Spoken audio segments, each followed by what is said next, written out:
Hi, Pat Battle here with Living Web Farms, back with another installment of our Resilience Daily series, which we're doing in collaboration with the Organic Grower School.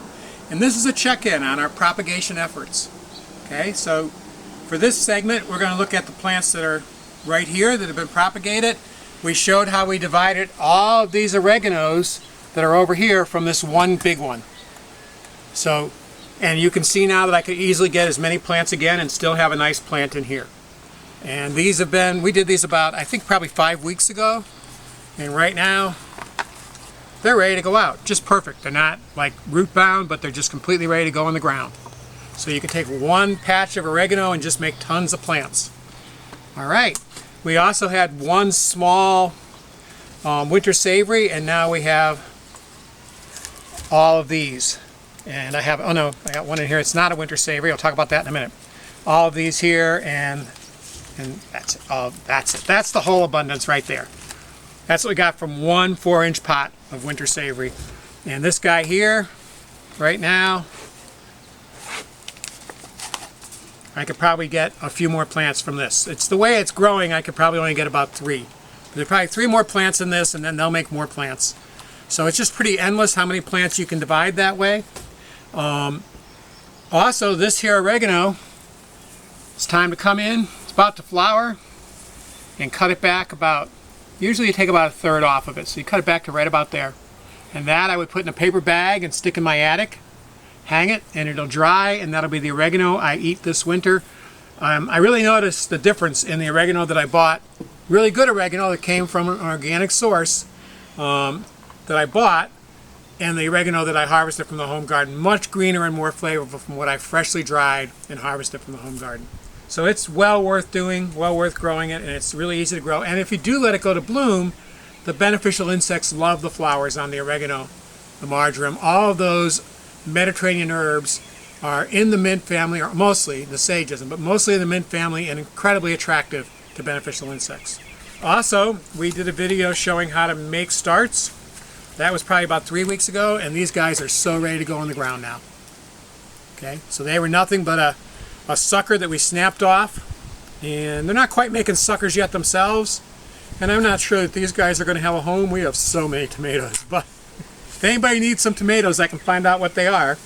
And then what jumped in here that I hadn't talked about before, we're doing a creek restoration. We're going to put 5,000 plants out at the request of NRCS and Mills River Partnership and the North Carolina Wildlife Commission. It's where we're going to put a meander back in Foster's Creek, because Foster Creek was causing major silt pollution for the water systems of Hendersonville and Asheville.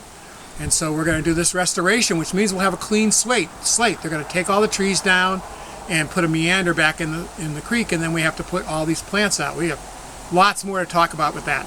But I want to put out plants that are riparian, and willows are very riparian, and there are native willows we could put out, but I'm also going to put out plants we can use. And Joe Hollis, who's got a wonderful mountain gardens and herb farm in Burnsville, he had a list of plants, and he mentioned that he had basket willow, but it wasn't for sale. And I just said, Joe, can I get some cuttings? He's like, oh sure, I'll give you some cuttings. And so I got the cuttings, and willow, you can't help but root. I think maybe this one here is still feeling rooted, but it's not got any green on it yet. Let's see if it's got any green on the cambium. Yeah, see, it's still green. It's gonna leaf out. But 1, 2, 3, 4, 5, 6 of them are already leafed out. You know, and so we have basket willow. I don't know how many basket willows it takes, but maybe a day when we'll be really glad to be able to make baskets. So very easy to reproduce. Finally, Joe's a real fan of this plant. I want people to know about this. This is Jalgulan. It is and I'm forgetting the Latin name for it right this minute. It begins with a G, I know that.